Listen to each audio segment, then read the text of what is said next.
উদ্ধার করেছে। একই সাথে র্যাব তার সংশ্লিষ্ট এলাকায় 3টি এলজি উদ্ধার করেছে এবং দেশে অনেকগুলো অস্ত্র উদ্ধার করেছে। আমাদের জেলা পুলিশ এর বাইরেও 24টি মোটরসাইকেল, যারা রেজিস্ট্রেশনবিহীন মোটরসাইকেল ওই রাতের বেলা চলাচল করেছিল, তাদেরকে আমরা এগুলো থানায় টো করতে সক্ষম হয়েছি এবং গ্রেপ্তার হয়েছে। মোট 6 জনকে গ্রেপ্তার করা হয়েছে যাবৎ। তো আমাদের এই অভিযান চলমান থাকবে।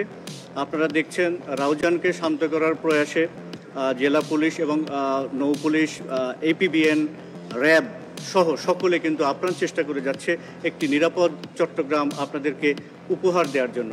আপনারা দেখেছেন এই মাসে জেলা পুলিশ অনবরত অনেকগুলো অভিযান পরিচালনা করেছে এবং প্রচুর পরিমাণে দেশি বিদেশি অস্ত্র উদ্ধার করেছে।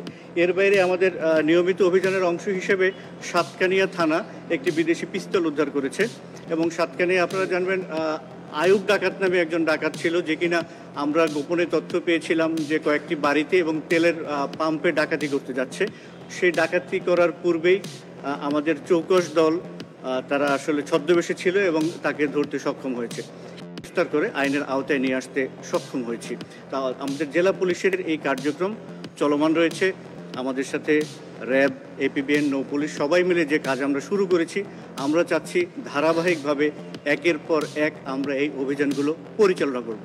এটাকে আমরা, যদি আপনি মনে করেন যে অভিযানটা কেমন, এটার উদ্দেশ্য হচ্ছে operation for the piece of Raozan, operation piece 1, এটাই যে শেষ অভিযান সেটা না।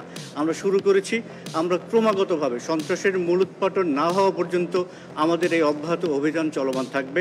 আমরা আপনাদের কাছে এবং চট্টগ্রামবাসীর কাছে দৃঢ় প্রতিজ্ঞ, আমরা নিরাপদ চট্টগ্রাম উপহার দিতে চাই। ধন্যবাদ।